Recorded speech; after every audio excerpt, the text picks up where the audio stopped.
अस्सलाम वालेकुम, मेरा नाम है जहाज़ेब हाशमी और ये है Honda insight EX limited 2021 model. और ये गाड़ी पाकिस्तान में बहुत अच्छा ऑप्शन बनती जा रही है क्योंकि लोकल गाड़ियां जो हैं वो अच्छी खासी महंगी होती जा रही हैं, जबकि बिल्ड क्वालिटी के लिहाज से वो इसके करीब भी नहीं है। फीचर्स के लिहाज से भी ये गाड़ी अच्छी खासी इक्विप्ड है और लुक्स के लिहाज से भी बहुत ज़्यादा खूबसूरत है। इस कैटेगरी में कोई खास ऑप्शन है ही नहीं।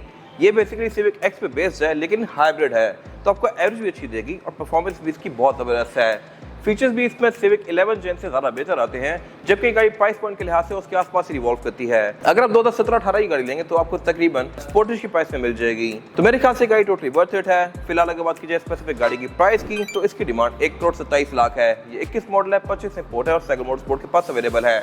अगर आपने इसके बारे में कोई इन्फॉर्मेशन देनी है तो आप दिए गए नंबर पर कॉल कर सकते हैं या फिर आप साइकिल मोड स्पोर्ट को विजिट कर सकते हैं, जो कि रावलपिंडी में DH2 के गिरबन के ऑपोजिट लोकेटेड है।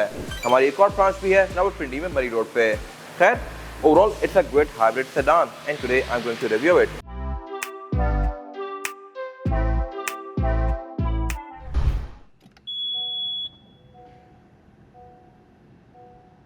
Let's start with the exterior of this car और फर्स्ट लुक में अगर आप इसको गुजरते हुए देखें तो शायद आपको लगे कि ये गाड़ी सिविक है, लेकिन इस सिविक से काफी ज़्यादा रिफाइंड है क्योंकि इसके फ्रंट पे जो ग्रिल है ये काफी खूबसूरत दी गई है। हेडलाइट्स की थोड़ी ज़्यादा पतली और ज़्यादा खूबसूरत हैं ये पूरी LED में, लेकिन फीचर्स यहाँ पे कंपैरेटिवली किसी भी सिविक से ज़्यादा है। इस तरह से कि इस गाड़ी में रडार आता है, पार्किंग सेंसर्स आते हैं जो कि सिविक 11 जेन भी ऑफर नहीं करी। फिर इसके रडार में फीचर्स भी अच्छे खासे दिए गए हैं और इस गाड़ी में एक चीज़ इंटरेस्टिंग है वो ये है कि इसके पार्किंग सेंसर्स को आप इंडिविजुअली भी ऑन ऑफ कर सकते हैं।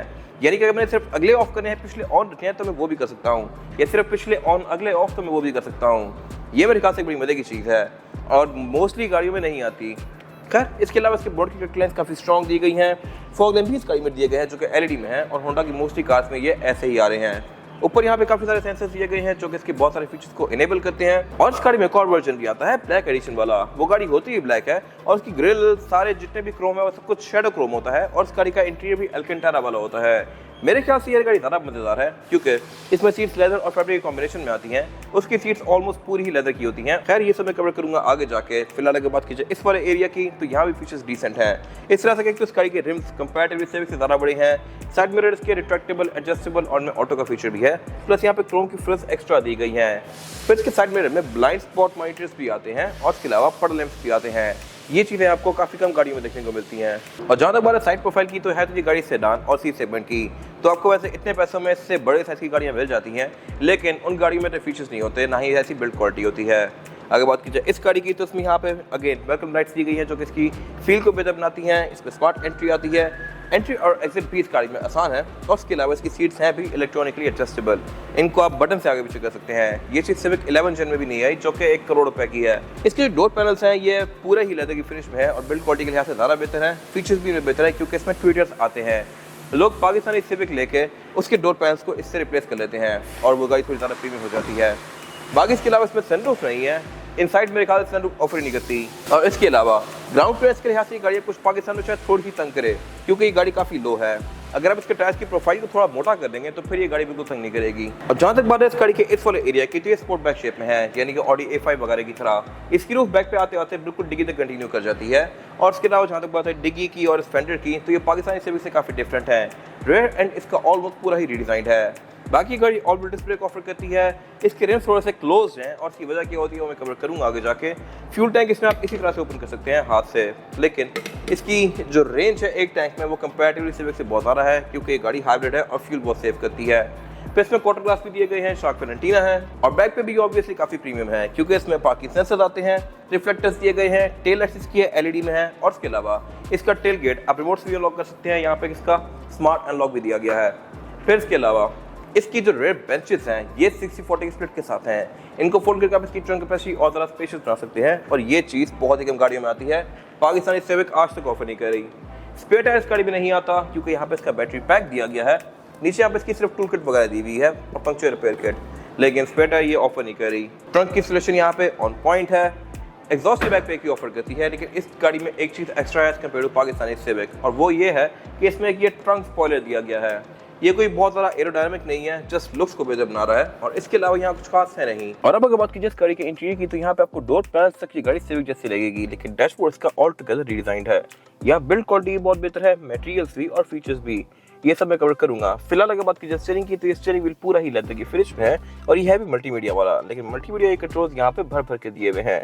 राइट पे जो कंट्रोल्स हैं ये क्रूज के हैं, क्रूज कंट्रोल इसमें एडॉप्टिव है और उसके अलावा इसमें lane departure assist, cruise control का डिस्टेंस, ये सब एडजस्ट करने के बटन्स दिए हुए हैं। फिर ये स्टीयरिंग व्हील पैडल शिफ्टर्स भी ऑफर करता है और इसके पैडल शिफ्टर्स के अंदर भी लाइट आती है, यानी कि अगर आप पार्किंग ऑन करेंगे तो इसके अंदर एक लाइट ऑन हो जाएगी जो कि रात में ग्लो करेगी। Nice and natural detail. और इसके अलावा steering wheel tilt and telescopic है, यानी कि आगे पीछे भी होता है, ऊपर नीचे भी होता है। फिर इसके अलावा इसके हेडलाइट्स ऑटोमेटिक हैं, जो कि डे और नाइट को सेंस करके ऑटोमेटिकली ऑन और ऑफ होती हैं। वाइपर भी इसमें रेन सेंसिंग है। और अगर बात कीजिए मीटर की, तो ये इसका डिजिटल और एनालॉग का कॉम्बिनेशन है। डिजिटल इस तरह से कि इसमें लेफ्ट फिक्स स्क्रीन दी गई है जो कि आपको इसकी बहुत सारी स्टैट्स शो करवाती है, जैसे कि ट्रिप्स, एवरेज किलोमीटर पर लीटर, आउटसाइड टेम्परेचर, गाड़ी की स्टैट्स, हाइब्रिड की स्टैट्स भी आपको यहीं पे शो होंगी। और इसके अलावा इसका स्पीडोमीटर 180 तक है, क्योंकि जैपनीज सपोर्ट कार है। 180 में इस पे लिमिटेड होता है। मीटर की लुक इसकी same to same Civic 11 generation के मीटर जैसी है। और जहाँ तक बात है मीटर की हाउसिंग की, तो ये सारी सॉफ्ट पैडिंग की फिनिश में है और इसके अलावा एयरमेंट्स वगैरह भी इसके नॉर्मल से हैं, लेकिन इसका मल्टीमीडिया काफी स्पेशल है क्योंकि ये गैदर्स का है। ये प्रीमियम साउंड सिस्टम है जो कि अकॉर्ड में आता है यूजुअली, इसमें भी आपको देखने को मिल जाएगा। और इसमें Bluetooth, navigation, USB, radio, CD, ये सारी चीजें आती हैं।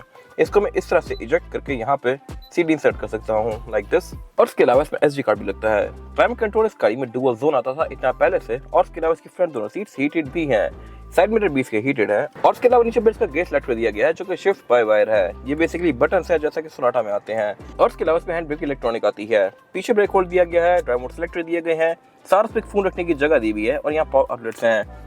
बैक पे इसका सेंटर कंसोल है जो कि अच्छा खासा स्पेशियस है, ये सिविक जैसा ही है। इसके आप आर्मरेस्ट को भी स्लाइड कर सकते हैं लाइक दिस। और इसके अलावा इसमें 2 कप होल्डर्स भी दिए गए हैं। कैपेसिटी भी इसकी डिसेंट है। और जहाँ तक बात है सीट्स की, तो ये इसकी लेदर और फैब्रिक की कॉम्बिनेशन में है ये सीट इलेक्ट्रॉनिकली एडजस्टेबल जैसा कि मैंने पहले बताया। और इसके अलावा इसके डोर पैनल्स भी काफी प्रीमियम है। विंडोज में चारों हुई सिंगल टैप वाली है। यहाँ पुश स्टार्ट दिया गया है, होंडा सेंसिंग दिया गया है, ट्रैक्शन कंट्रोल है। और इसके अलावा वैनिटी मिरर भी इस पर ड्राइवर और पैसेंजर दोनों के लिए आते हैं विद लाइट जो कि ऑटोमेटिकली ऑन होती है। फिर इसमें सनग्लास होल्डर दिया गया है। सनरूफ ये गाड़ी ऑफर नहीं करती और इसके अलावा यहाँ कुछ खास है नहीं। और अब अगर बात की जाए इसमें रेयर पैसेंजर के लिए सीटिंग कैपेसिटी की, तो ये भी इसमें अच्छी खासी स्पेशियस है। ना मेरे पास लेगरूम का इशू है ना हेडरूम का इशू है। फीचर्स भी यहाँ पे डिसेंट हैं। इस तरह से रेयर पैसेंजर्स के लिए क्लाइमेट कंट्रोल के वेंट्स दिए गए हैं। सेंटर में इसका एरिया जो है ये फ्लैट नहीं है, तो इसमें बैक पे 2 ही लोग कंफर्टेबली बैठ सकते हैं। थर्ड पर्सन आ जाए तो आ जाएगा, लेकिन बहुत सारा कंफर्टेबल नहीं होगा। बाकी इसमें सेंटर में सेंटर कंसोल दिया गया है जिसको निकाल के आप एज एन आर्मरेस्ट यूज कर सकते हैं। और इसमें 2 कप होल्डर्स भी हैं। बैक पे इसकी सीट्स में आईएसओ के पोर्ट्स भी आती हैं, सीट बेल्ट्स भी आती हैं। रेयर पैसेंजर्स के लिए इसमें एयर बैग्स भी दिए गए हैं। और इसके अलावा फ्रंट दोनों सीट्स के बीच ये पॉकेट सी गई है जहाँ पे अपना स्मार्टफोन एडजस्ट कर सकते हैं। Nice and detail. और जहाँ तक बात है इस गाड़ी के इंजन की, तो इंजन इसमें एक ही में ऑफर होता है 15 सीसी हाइब्रिड। ये वही इंजन है जो कि वीजल में भी आता है, इसमें भी आता है, होंडा फिट में भी आता है, फिर शटल में भी आता है। और ये इंजन काफी पावरफुल और इसके अलावा इकोनॉमिकल है। ये गाड़ी आपको एवरेज तकरीबन 20 प्लस की आराम से दे सकती है, जो कि इतनी बड़ी गाड़ी के लिहाज से एक अच्छी एवरेज है। ये वैसे ऑल्टो वगैरह की एवरेज होती है। और इसके अलावा ये इंजन क्योंकि इतनी सारी गाड़ियों में आता है तो इसके पार्ट सोर्स करना भी काफी ईजी होगा पाकिस्तान में। बाकी इसके अलावा ये इंजन में काफी टाइटली पैक्ड है और द इंजन सिर्फ 15 सीसी है। और इसकी वजह यह है कि यहाँ पे इलेक्ट्रिक मोटर्स, इनटेक और बहुत सारी एक्स्ट्रा चीजें दी गई हैं। और इंसुलेशन यहाँ पे भी ऑन पॉइंट है, प्रॉपर हर चीज यहाँ कवर की गई है। अगर बात कीजिए परफॉर्मेंस फिगर्स की, तो ये गाड़ी 120 हॉर्स पावर प्रोड्यूस करती है, लेकिन इलेक्ट्रिक मोटर के साथ मिलकर इसकी पावर और ज्यादा बेहतर हो जाती है। इसमें फिर ABS, traction control, drive mode ये सब आता है। बोर्ड के अंदर भी इंसुलेशन दी गई है। आधा टाइम तो ये गाड़ी बंद रहती है तो उसकी साउंड भी नहीं होती। और अब अगर बात कीजिए टायर साइज की, और टायर साइज जो है इसमें ये 215, 50 और 17 इंच करीब ये गाड़ी ऑफर करती है, जो कि आधे ज़रा क्लोज है। और इसकी वजह यह है कि हाइब्रिड या इलेक्ट्रिक कार से मोस्टली रिम्स बंद ही होते हैं ताकि हवा का ड्रैग कम से कम बने और गाड़ी की एवरेज बेहतर होती जाए। इस गाड़ी में इसकी क्लोज होने की वजह ये है ताकि इसकी एवरेज को मैक्सिमाइज किया जाए, बट छोटे मोटे गैप्स रखे गए हैं ताकि इसकी ब्रेक्स भी कूल डाउन हो जाए टाइमली। बाकी इसके अलावा इसमें ABS, traction control, drive mode ये सब आता है। ग्राउंड क्लियरेंस के लिहाज से गाड़ी कंपैरेटिवली सिविक से कम है, तो ये पाकिस्तान आपको थोड़ा सा तंग कर सकती है, लेकिन अगर आप इसकी टायर की प्रोफाइल को बड़ा कर दें तो फिर ये गाड़ी आपको बिल्कुल भी तंग नहीं करेगी। ये था आज का रिव्यू। अगर आपको ये रिव्यू पसंद आया है तो रिव्यू को लाइक कीजिए, मेरे चैनल को सब्सक्राइब कीजिए, और अगर आपके पास इस कार से रिलेटेड कोई भी राय है तो उसको कमेंट सेक्शन में शेयर जरूर कीजिएगा, ताकि वो लोग जो ये गाड़ी लेने वाले हैं वो आपकी राय से फायदा उठा सकें। अपना ख्याल रखिएगा। Thank you.